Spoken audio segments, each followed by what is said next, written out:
Արագածոտնի թեմի առաջնորդ Մկրտիչ եպիսկոպոս Պռոշյանն ազատվեց տնային կալանքից։ Մարտի 17-ին Արագածոտնի մարզի ընդհանուր իրավասության դատարանում դատավոր Դավիթ Դաբաղյանը վերացրեց խափանման միջոց տնային կալանքը։ Դատարանը Մկրտիչ սրբազանի նկատմամբ կիրառեց նոր սահմանափակում, վարչական հսկողություն եւ բացակայելու արգելք։ Խափանման միջոցը վերացնելու միջնորդությունը նիստի սկզբին ներկայացրեցին սրբազանի պաշտպանները։ Միջնորդության հիմքում դրվել է վերաքննիչ դատարանի որոշումը, ըստ որի քրեական վարույթին խոչընդոտելու հավանականություն չկա։ Պաշտպանական կողմի պնդմամբ Ստեփան Ասատրյանի եւ Արամայիս Թախմազյանի նկատմամբ պետությունը հատուկ պաշտպանության միջոցներ է կիրառել։ Հիշեցնենք, որ նրանք երկուսն էլ կարգալույց քահանաներ են։ Նախ դժողները այդ անձինք չեն, որոնք կարող են ճնշվել կամ ին վստահոտը կարող են նրանց վրա ճնշում բանեցնել։ Նախ այդ նման փաստական տվյալ չկա մեկ։ Երկրորդ դժողների հովանավորը Հայաստանի վարչապետ Նիկոլ Փաշինյանն է։ Այդ բարենորոգիչ ծրագրի շրջանակներում իրենք էլ ակտիվ ներգրավված են, այսօր պաշտպանության միջոցներ են կիրառված, իրենց հետ իրենց անվտանգության ծառայողները իրենց հետ մշտապես իրենց են ուղեկցում, իրենք ամենապաշտպանված մարդիկ են այսօր։ Եվ այս առումով այդ փաստ երբ որ հայտնի է դարձել, եւ այդ դժողների վրա ազդելու այդ փաստարկը արդեն մոտս է ցնցել։ Ինչն է որ վերաքննիչ դատարանը արձանագրել է, հետեւաբար վերաքննիչ դատարանի որոշման պայմաններում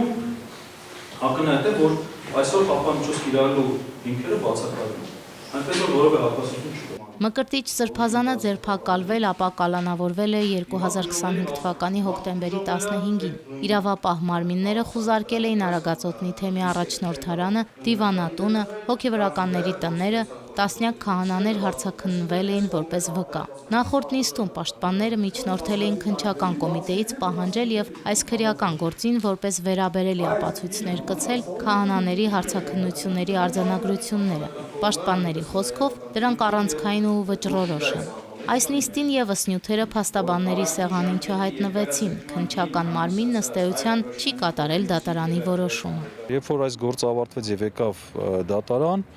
միայն երկու տուժող կար, որևէ վկա չկար։ Եվ բնականաբար այս տուժողները նաև մեղադրում են, ըստ իրենց ցուցմունքն մեղադրում են սրբազան այն բան մեջ, իբրև որ ժողովի ժամանակ սրբազանը իրենց ասել է այս մարդուն ընտրեք կամ մի ընտրեք, նմանատիպ արտահայտություններ է կատարել հոգևորականների ժողովի ժամանակ։ Եվ որևէ հոգևորականի ցուցմունք այս գործի մեջ ներկայացված չէր։ Եվ հոգևորականներն էլ այս գործով որպես վկա չէին եկել։ Սա ակնհայտ խոսում են բանի մասին, որ իրենք մեղադրանքը մերկացնող հերքող ապացույցները փորձել են դուրս մղեն այս գործի վարույթից։ Եվ մենք դրա համար միջնորդեցինք նախորդ դատական նիստի ժամանակ դատարանին, խնդրեցինք այդ ապացույցները պահանջել, դատարանը պահանջեց, այնինչ քննչական մարմինը դատարանին, այսպես ասեմ, համարձակվել էր մերժելու, ասելու, որ դրանք ըստ էության այլ գործի շրջանակներում են եւ չէր տրամադրել, այո։ Հիմա մենք կրկին խնդրեցինք դատարանին, որպեսզի դատարանը պահանջի այդ ապացույցները, որովհետեւ դատարանի որոշումները պարտադիր են Հայաստանի Հանրապետություն բոլորի համար եւ չկատարել դեպքում դուք ակնհայտ տեսնում եք, որ նույնիսկ նման իմիտացիայով իրենք նաեւ բարձրաստիճան հոգևորականների նկատմամբ քրեական վարույթներ են նախաձեռնել եւ մեղադրանքներ են առաջադրել։ Այստեղ ակնհայտ դատական ակտի չկատարում է։ Պաշտպանական կողմերը հրաժարվեցին նիստը շարունակել առանց արդարացնող ապացույցների։ Նյութերի շարքում են նաև Ստեփան Ասատրյանի եւ Արամայիս Թախմազյանի հետ առերես հարցաքննությունների արձանագրությունները։ Փաստաբանները պնդում են, որ մեղադրանքները շինծու են եւ հակաեկեղեցական արշավի մաս։ Սրբազան հայրը դատարանից տուն գնաց առանց ոստիկանների ուղեկցության։ Նրան միաժամանակ արգելվում է առանց թույլտվության փոխել մշտական բնակության վայրը, այցելել իր նստավայր Արագածոտնի թեմի առաջնորդարան, թեմի եկեղեցիներ եւ շփվել հոգեվոր դասի հետ։ Դատական հաջորդ նիստը նշանակվեց ապրիլի 15-ին ժամը 16:00-ին։ Անուշ Արաքելյան, Վռամ Խանամիրյան, Եկեղեցական կյանք։